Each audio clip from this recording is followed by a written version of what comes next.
Thank you very much, our viewers, and thank you from everywhere you're watching us from. As we told you this week, we will be going live to discuss issues that affect us in our lives and in our country, especially Kenya.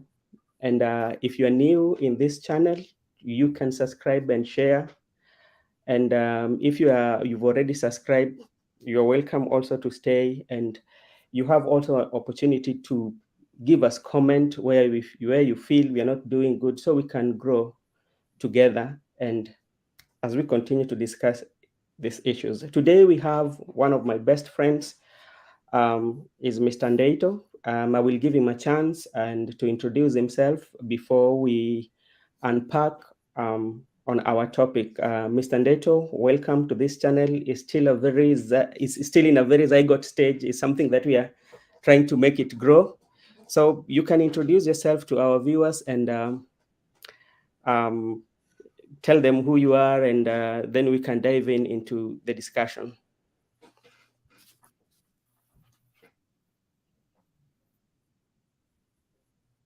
Ndeito, are you listening? Yes, I am listening. Then I think you should. Thank you so much, Brother Benson. Yeah,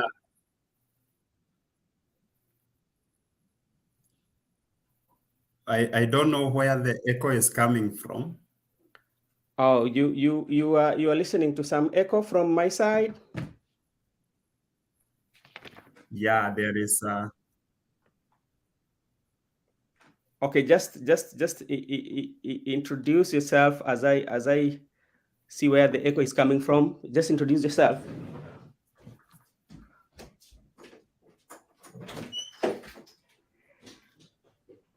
Okay, thank you so much. My name is Mutua Ndeto, a politician, and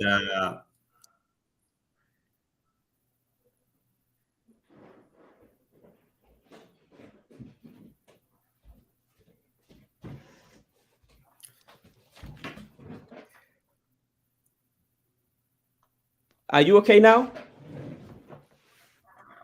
yes. Okay, thank you so much. Yes, it is okay. Thank you, Brother Benson. I okay. My name is Mutua Ndeto, a politician, and also a research and development specialist. Mostly, what I let me is to see Kenya growing, and also I focus so much on youth development. So in that way, I dwell so much with the impact-making organizations, and of course, I'm so passionate to lead and also to offer any help, especially to youth organizations. And I also collaborate with leaders, especially from my county, Nyandarua, including those who are advanced in age, those who are middle age, those who are youth, as well as young upcoming leaders in both primary and secondary schools. So you can see I'm somehow comprehensive. And to today's discussion, I am really uh, attracted, and I hope all the views that we are going to offer will be of great insight, and also they will help us understand where our country is going. Thank you. Okay, thank you very much, Mr. Ndeto, of this introduction. As you know, the topic of today is about constitutional democracy, and we were just trying to look at it. Does it really work for Kenya? When you see how Kenya is operating right now, do you think like constitutional democracy is working for Kenya right now in terms of leadership and everything in entirety?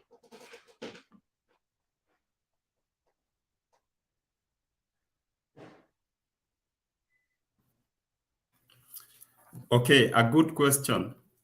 As a country, we have come from far since 1963, where we started with a bicameral kind of a constitution. And it has been a journey getting through leadership of more than 4 presidents with one constitution which got amended in 2010. I think the will of the people has been given a very big priority when it comes to the leadership of this nation. So I believe so far so good, but still there is a very big room for improvement comparing to other developed nations. Okay, thank you very much. You've talked about the will of the people, and as you know very well, that one feature of or one characteristic of constitutional democracy, it says the power is given to the people. And this question, I want to reflect it back when we look at the 2022 general election. We have a situation whereby people went to vote during that election.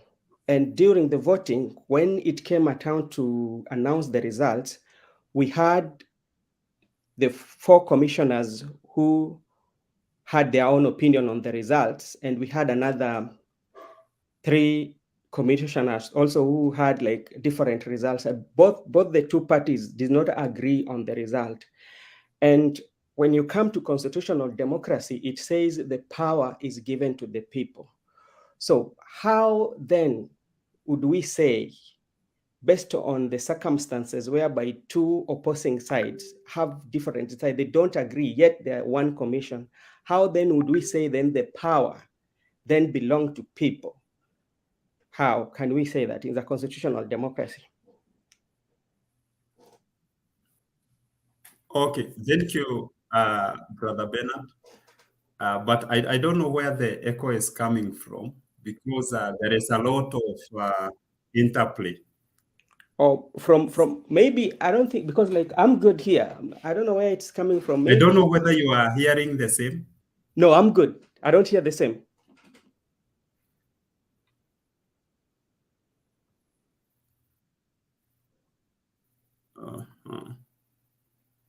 Just a minute so that I see what could be wrong on my side.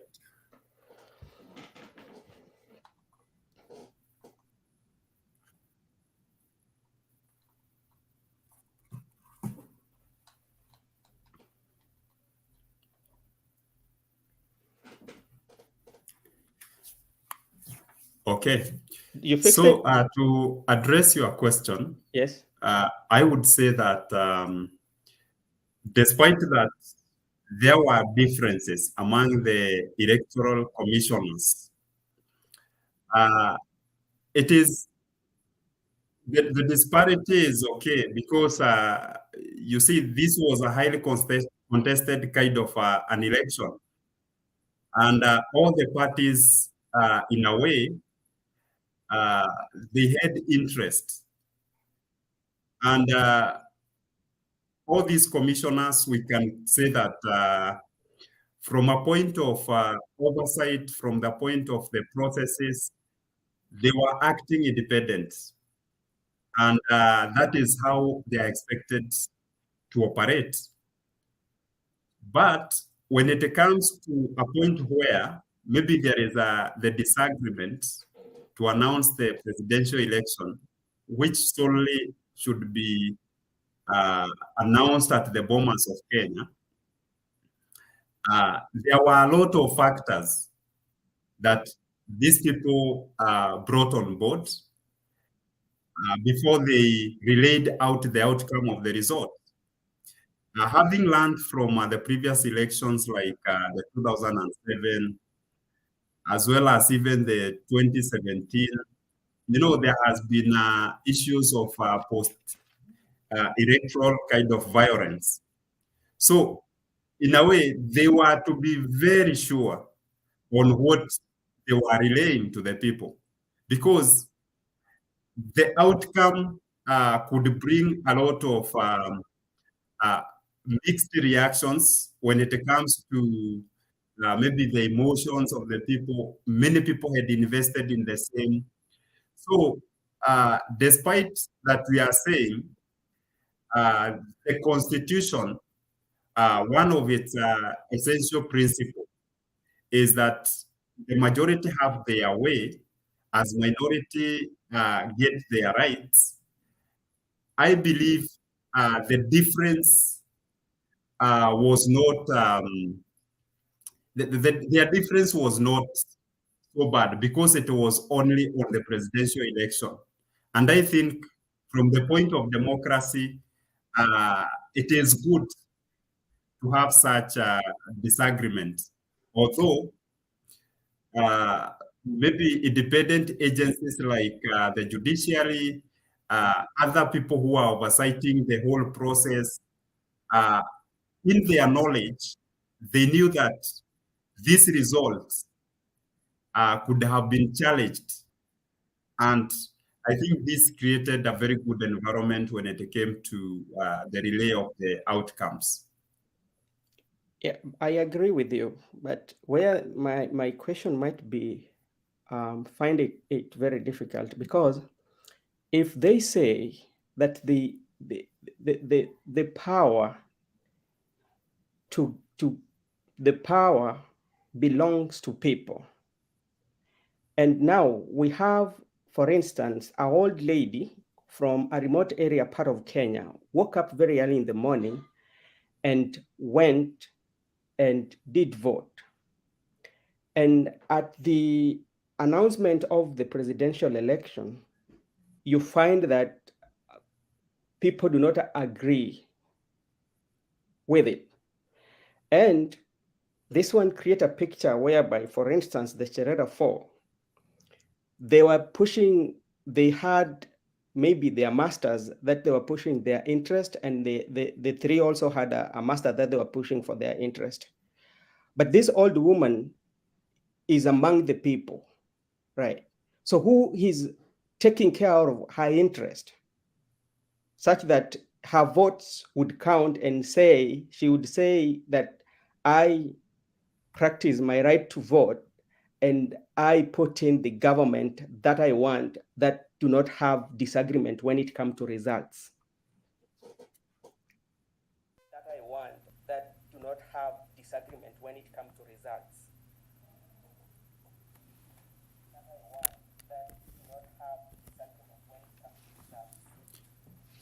Okay, sorry, Bernard. I would request you bring up the question again. I really don't know why there is a lot of Echo from, is it from my side or from your side? let me try to check on Echo my from, settings. is it from my side or from your side? Let me try to check on my settings.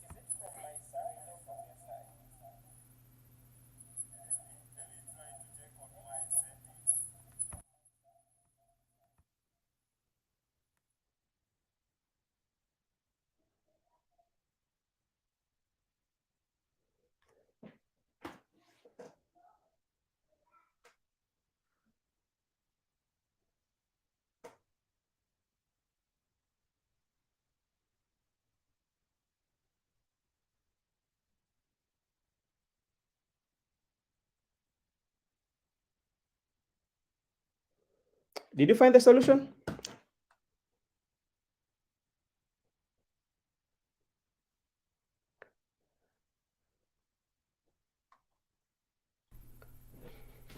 Great. You can hear me now?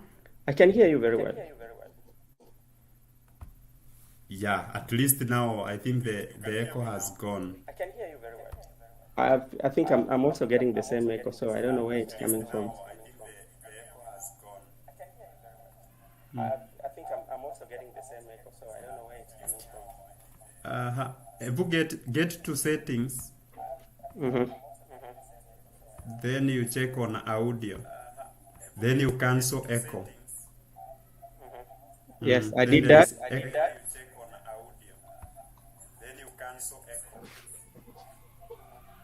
Yes, I did that.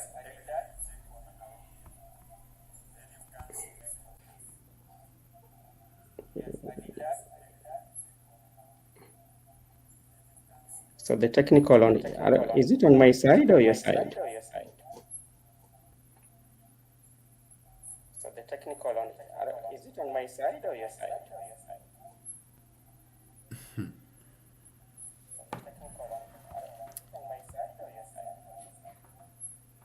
Uh,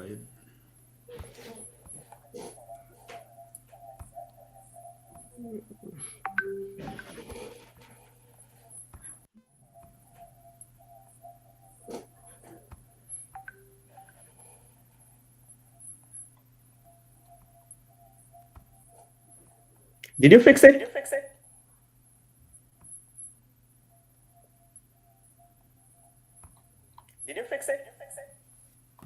yes, I think it's better now. Because like on my side, I'm okay. Yes, I think it's better now. Because like on my side, I'm okay.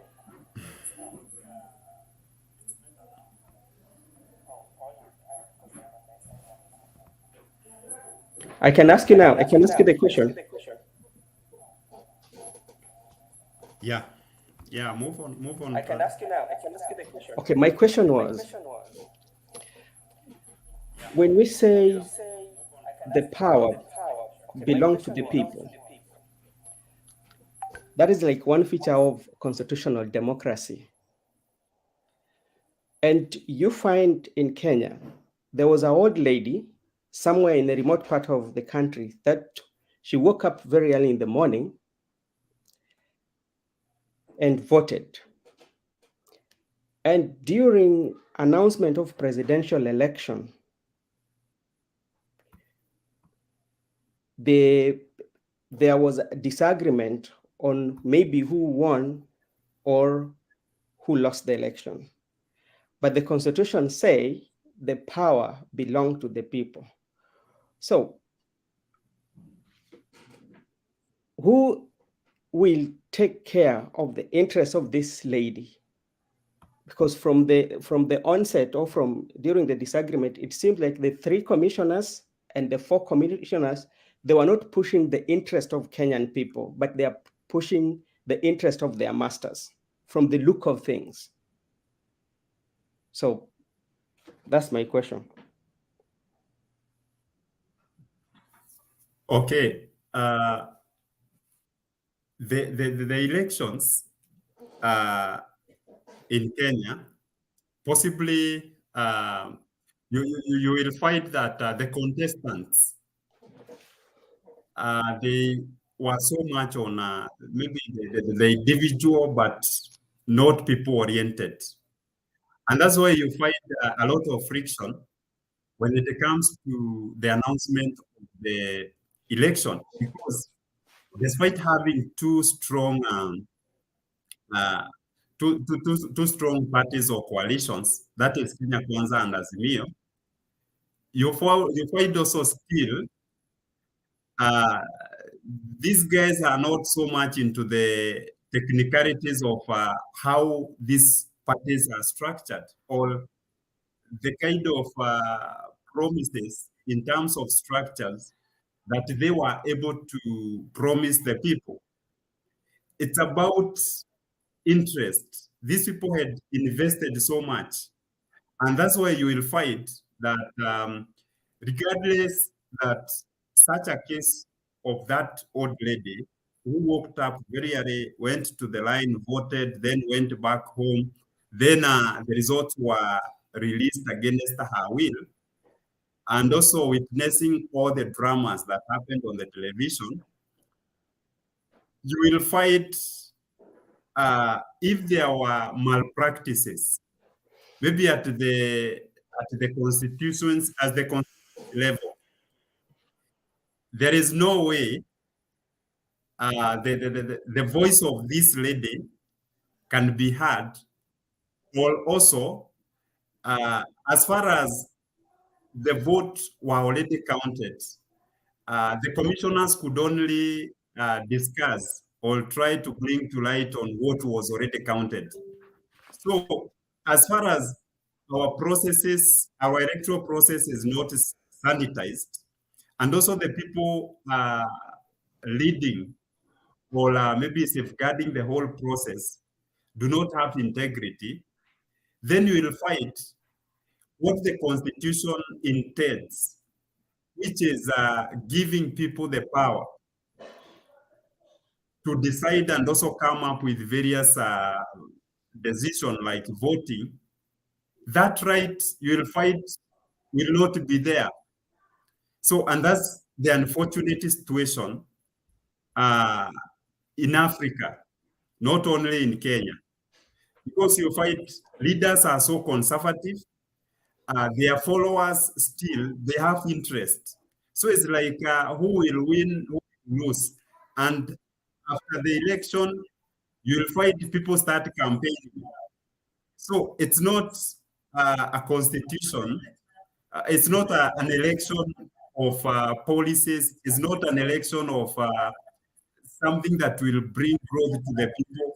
And I think that is where our people need civic education so that they understand the kind of a leader that they need, the kind of a person who can be entrusted with the community resources, and the kind of a system that really can be activated by the incumbent regime, which will safeguard all their interests or what they were really promised during the campaign trails.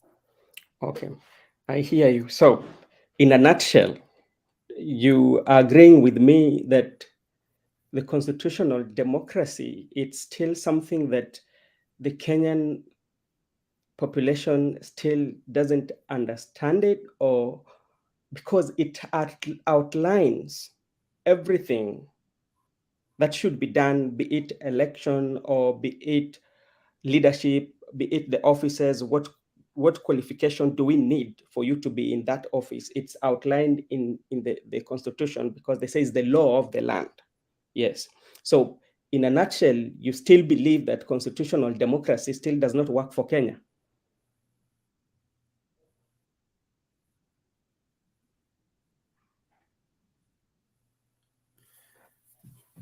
To some extent, yes. I believe it does not serve what it is intended to.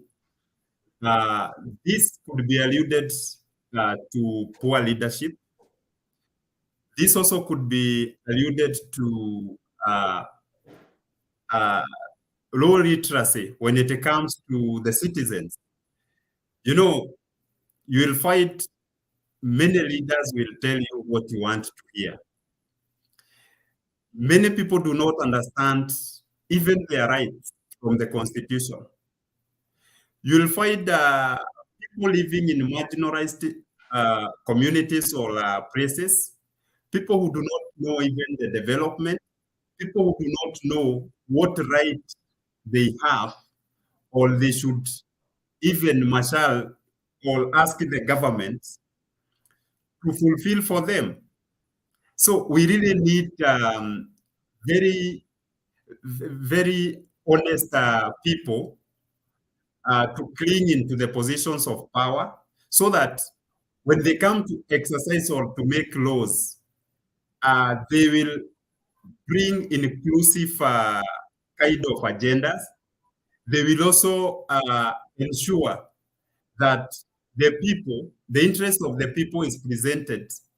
Maybe when they are doing things like the participation, when it comes to development of various policies. And this way, you will find our constitutional democracy will keep strengthening up each day. So let me ask you, who is to strengthen the constitutional democracy? Is it the leaders or the constitution that should strengthen itself? Because the people everybody that we claim is a leader knows exactly what the law entails or the law outlines, but still they go against it. So who is going to kind of like make it work? This is a collective responsibility. And you will find, apart from the government, or maybe the leaders which we are talking about here, you will find also there are other human rights kind of agencies. You will find also there are other stakeholders, even the community leaders, uh, even learning institutions. All these have a responsibility to ensure that the common citizen understands of their rights, understands what the government should do to them. Because, like, for example, what is happening currently with the finance bill, you'll find majority of the people, they are hyping on what they are consuming from the media. And very few leaders have gone on the ground to explain to the people. You'll find maybe regardless of the increment of various taxes and also introduction of some taxes, some are so favorable when it comes to the growth of our economy. But some, they are targeting a certain group of people, especially those who are earning. But you'll find the information that reaches on the ground is very different. And this is where now we need all these stakeholders. If it is, for example, those campaigning for the rights of the employees, those who are safeguarding the rights of the common mwananchi, all these associations, they should come to interplay so that it is well understood through the media that the information relayed out to the common person through the language that they can hear, it can be of great importance. And counting 2 or 3 years to come, we can be able to see the impact of the tax that these people are going to pay. Okay, just before, let me just finish with the financial bill 2023-2024 financial year.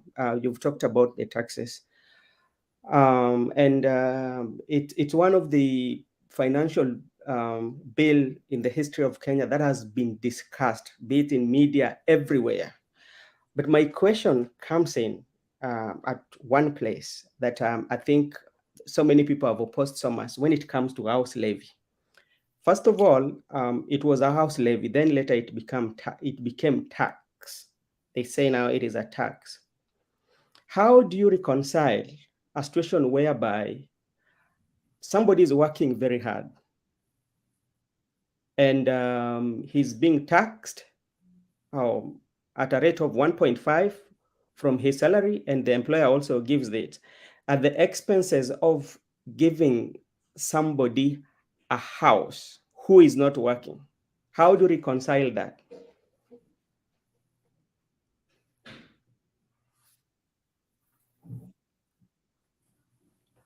Okay, that's a good question.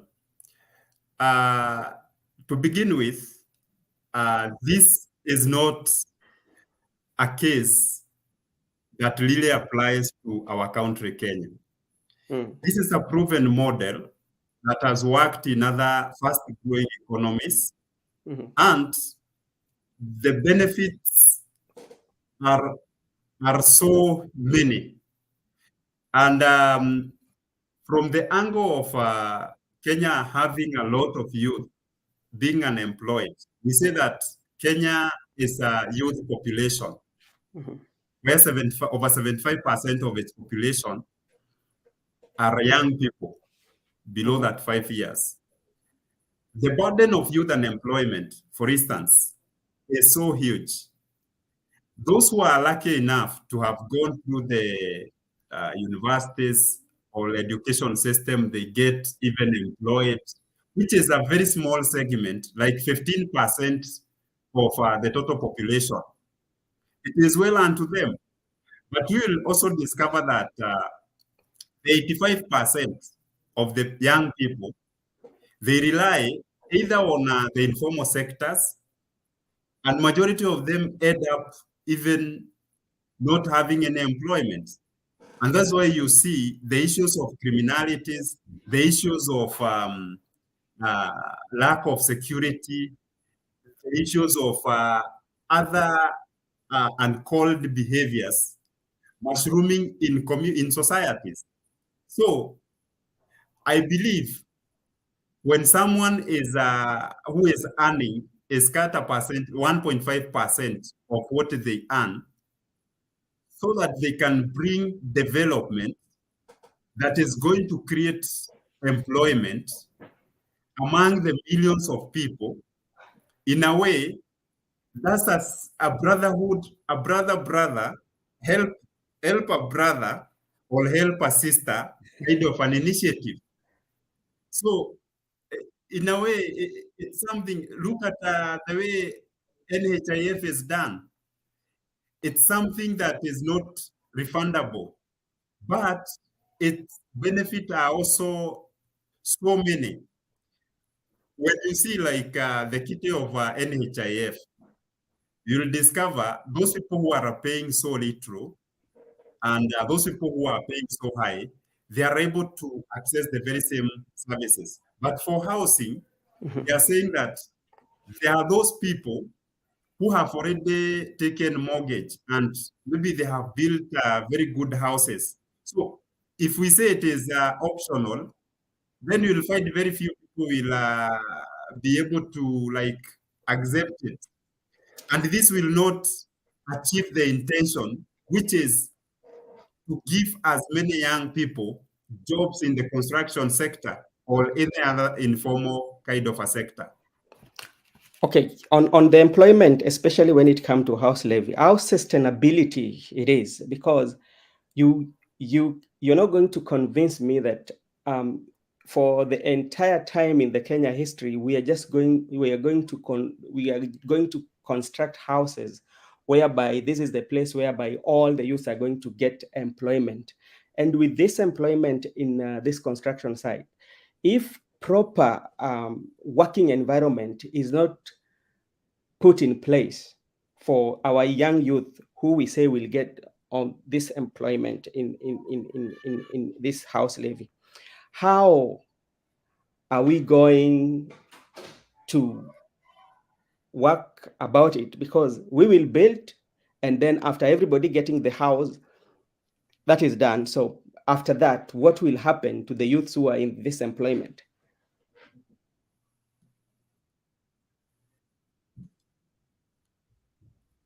Great. I will bring to test the principles of demand and also supply. You will realize that around the cities in Kenya, like Mombasa, Nairobi, Nakuru, name them, you find one of the key factors to development is housing. Because you'll find like for you to work in Nairobi, for example, the rental houses around the city, they are too expensive.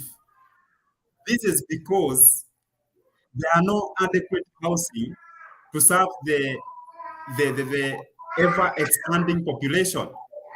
So that means if more houses are constructed around the city, that means even without ownership of the house, the housing will be cheaper because there are more houses which can accommodate bigger populations, and these bigger populations are people in business or they are working in Nairobi. And that way, there is even the encouragement of even growing the surrounding suburbs, where if you feel like you need to like construct your own house in future, in a way, it will promote other places where you can go and buy a home, maybe, and say, because I don't want to live near the city, let me go and purchase a land somewhere in Muranga or wherever. So, which can also bring the value of land to an increasing kind of a trend. So I feel the sustainability is on supporting the production and also saving of time to work and after work, which will now come with a lot of the growth around the cities and also increase in businesses around the same cities. Okay, thank you. I know this house thing, house levy. We will discuss it more. I want to just bring you about what we were talking about, the constitution. I want to give you this example. In most of African countries, we have constitutional democracy. But when you look at Swaziland, we have the monarch. And the monarch kind of government runs in the history. It's a traditional kind of governance. If you compare the Swaziland and the most of African cities, I mean African nations that have constitutional democracy, do you see difference in terms of monarch system of their traditional way of governance since it came into existence, and the constitutional democracy that I feel, I might be wrong, is something that is borrowed in African nations, because in the traditional settings of Africa during our forefathers, we did not have like the constitution, but we had societal norms and values that were guiding us, and now we have a borrowed constitutional democracy. Which way do you prefer? Do you think staying with the traditional norms and values, or going through constitutional democracy? Which one is the best?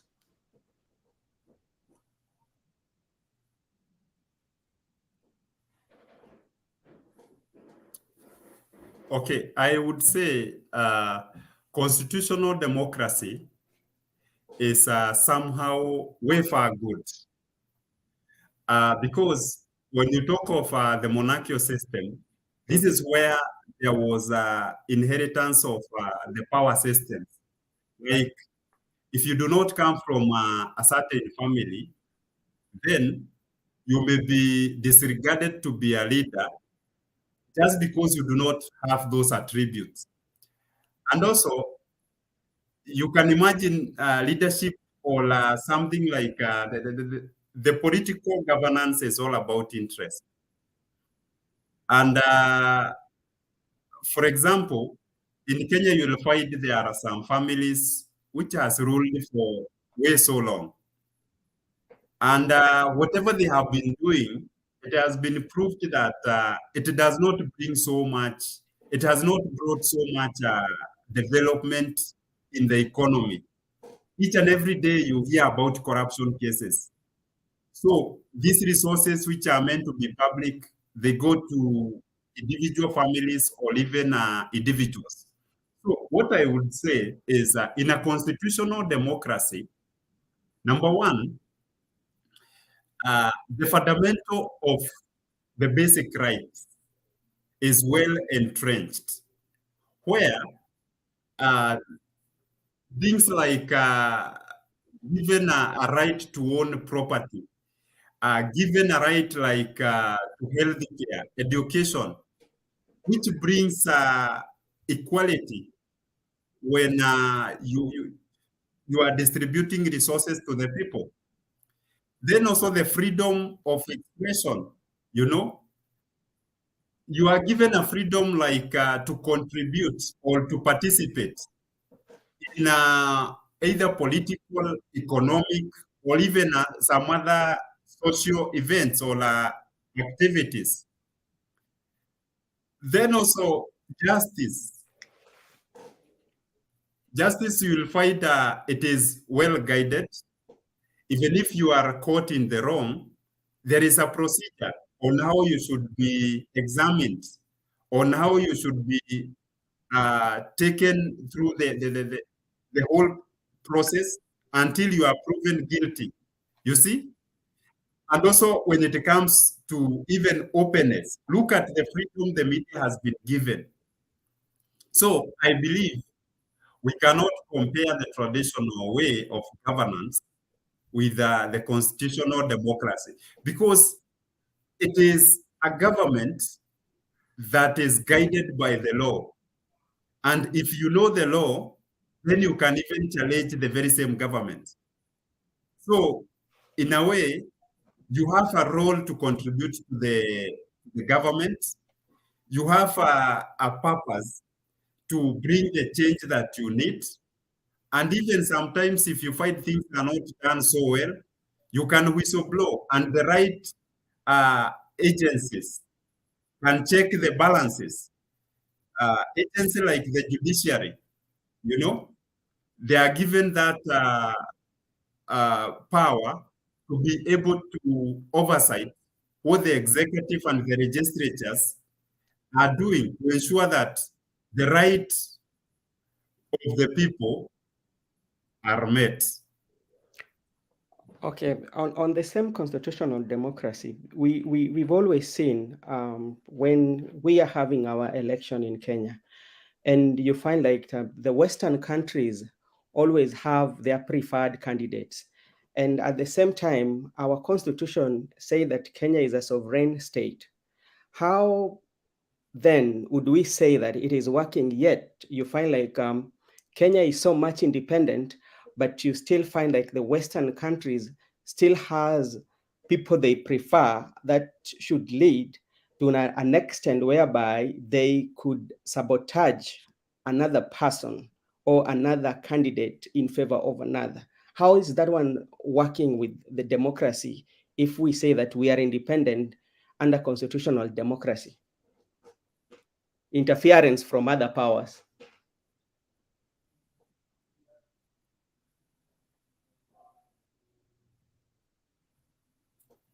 Okay.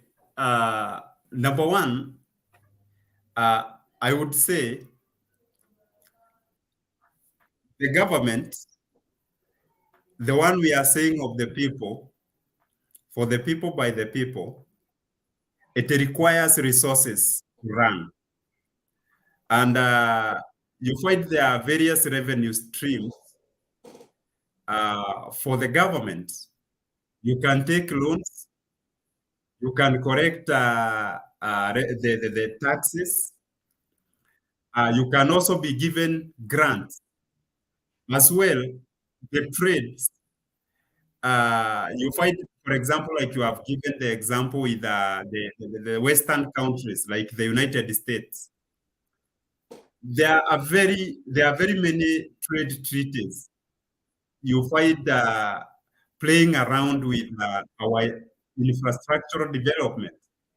So, if, for instance, Kenya relies so much from the West, you find also the West would have an interest on the people, on the leader who will be elected, and in this way, it's a sabotage of what we are calling the constitutional democracy. So, but it is an external kind of a force, which I'm not sure how,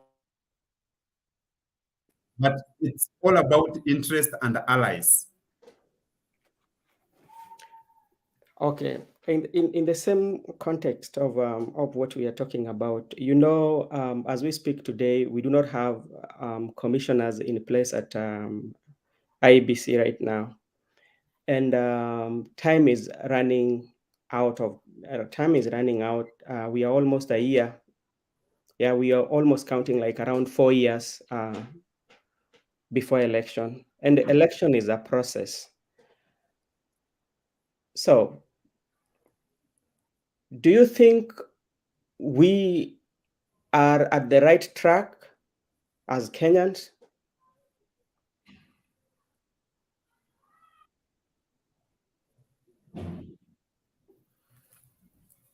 there is a benefit of doubt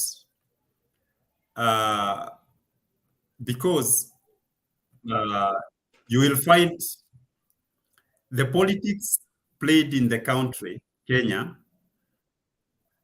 they are vested so much in the individual interest. And you find, despite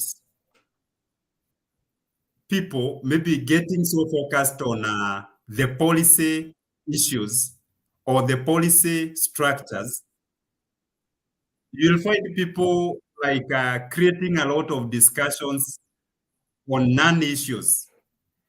They will, you'll find what is really coming out is what is forming our political kind of. You'll find is like individuals showcasing who will be maybe the kingpin of which region, become the next president of Kenya, you know, because it's like elections has lost the meaning, the taste, because also the people, to some extent, they don't fully understand how even to make the government be accountable. So I would say we have not lost it. There is a very big opportunity, especially with the current regime. I feel if whatever they are protracting to correct, like those taxes, to increase the revenue base, if that collection is directed to good intentions for growth and development of the nation's creation of jobs among young people, and even opening up of various economic zones, the whole narrative can change. Demonizing even a good thing, especially from the opposition. If they don't see anything good this government is doing, these guys will switch off and they start playing the politics of like how much a person can prove maybe what they have done, or even try to just try to create a narrative that is counter-checking what the opposition is doing. So I believe if the government is given the opportunity, then the opposition oversight on the manifestos, maybe the utilization of funds, embezzlement, it is even escalated to the media so that the people can be able to understand. I believe we are on the right track.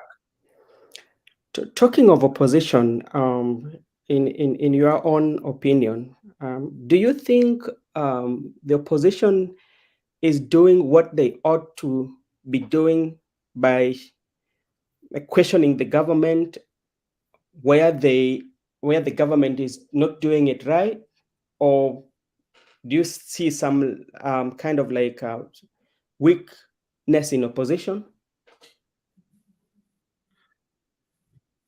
I feel the opposition is no longer criticizing the policies.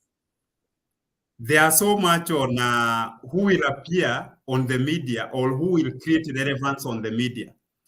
The moment they are able to be their views are able to be broadcasted, in a way, they know that they are preparing for 2027. So I don't feel opposition being so strong, and that's why there is a lot of conflict between the media and the government, because you'll find the media is coming out so strongly than the opposition.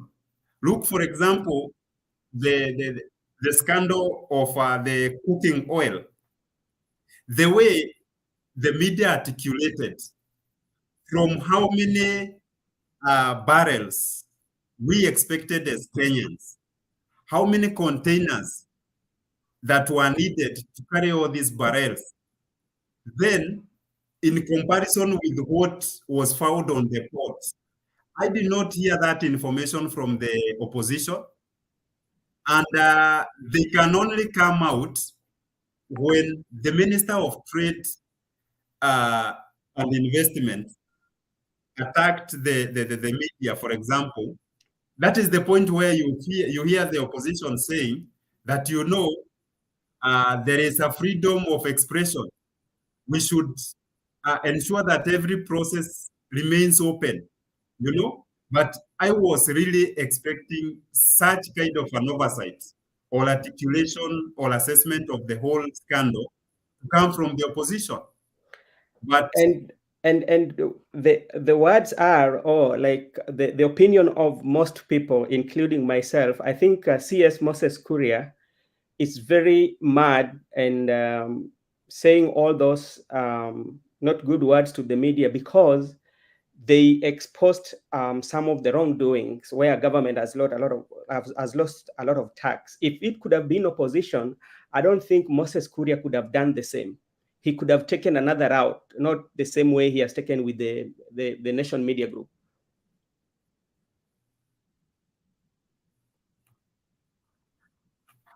The challenge is, you see, this did not come from the opposition. If it was from a political figure, I believe he could not have responded that way.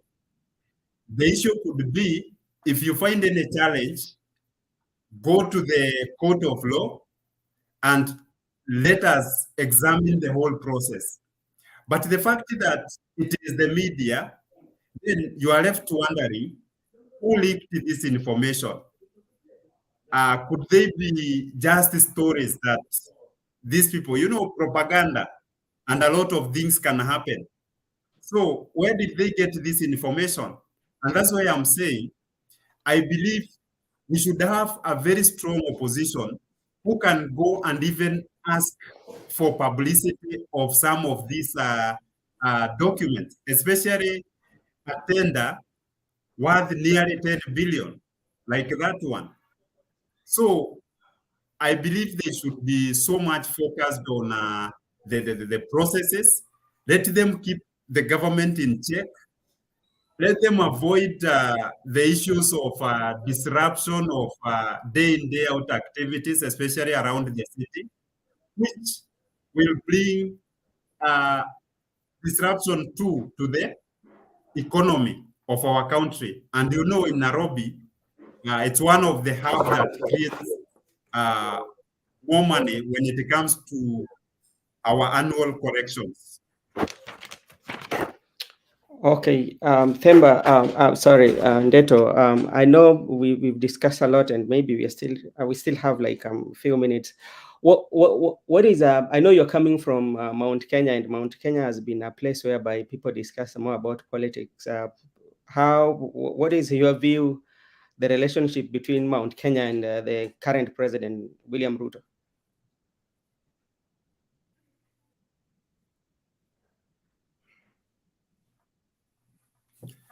The duo, who is the president and the deputy president, they came to the people, they asked for votes. We gave them votes so that they can be able to dispense the kind of a roadmap. They had a very good manifesto. And Mount Kenya is known for business.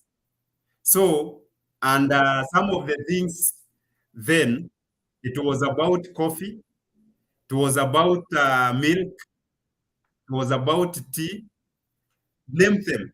We are farmers. And I think whatever they sold, it resonated so much or so well with the people that we felt that they can help us. And because these are people who have never been in such position. So we created a lot of trust. However, uh, this issue of economic crisis, it is affecting everyone. And recently, there is a way that, uh,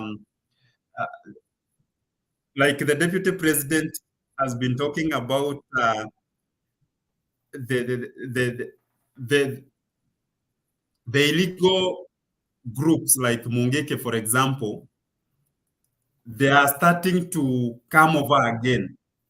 And they are relating the whole conspiracy with some of the prominent leaders who are in the previous government.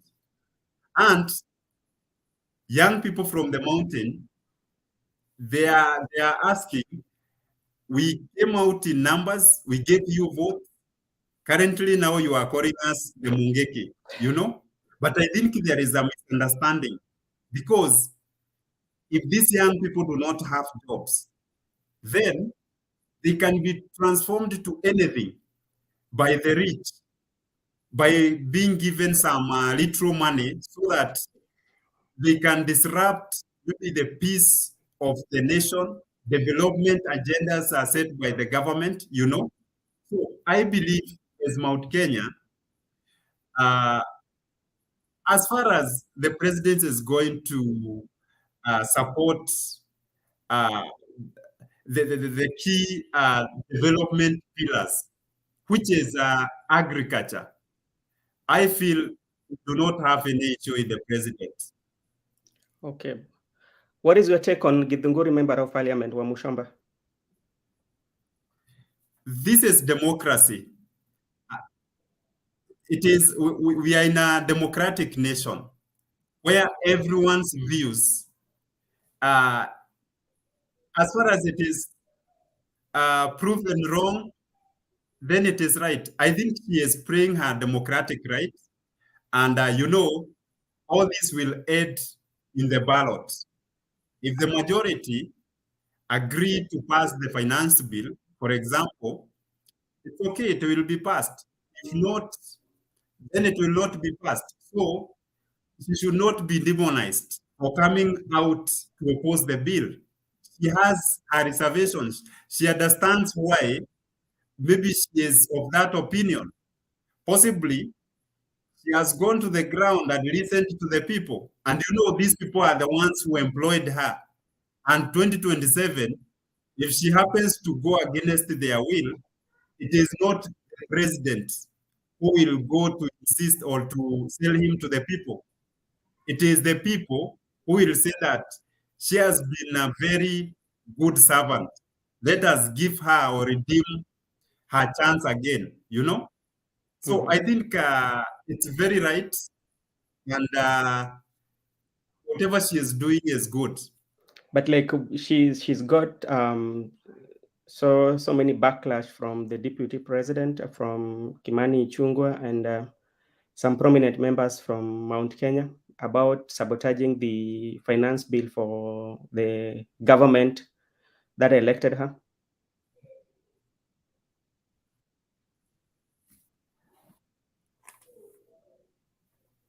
Okay, like if you test the leadership of Mount Kenya, you'll come to discover that majority of the leaders, they are either in UDA or Jubilee.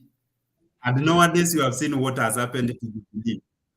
So I think the reason why they are coming out so strong is to ensure that uh, what the idea she has does not spread among other leaders, because if, for instance, she can be able to infect or affect other leaders, a group of them, you know how much effect that can have on the outcome of the voting.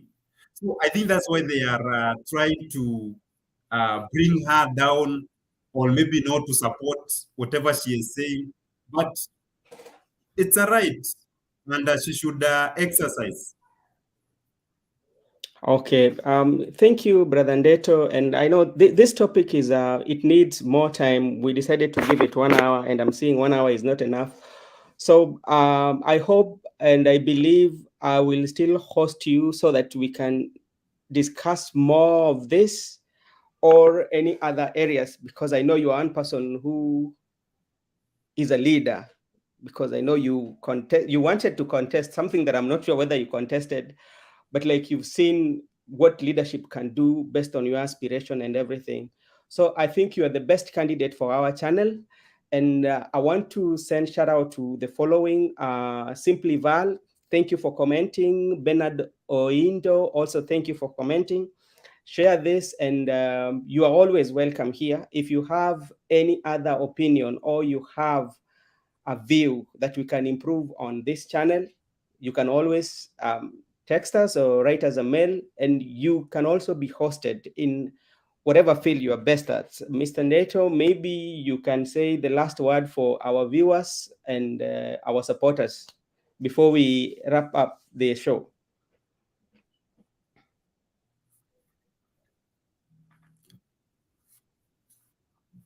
Okay, thank you so much, Brother Benson. I would say this country requires leaders like you, people who are conscious of the future generations, people who are ready to share or to bring leaders together so that we can discuss issues that are affecting our young people, affecting the growth of our nation. So also we can be able to expose some of the things that people may not even have had an opportunity to hear. And of course, it's also good to share knowledge. So I believe from today's discussion, let us try to educate our people so that they understand the whole thing about the laws, so that they also understand about their rights, and also they see where they can come in even to question the government. And that way, I believe the government that is incumbent will be able to exploit all its potential so that to meet the needs of its people. So thank you so much.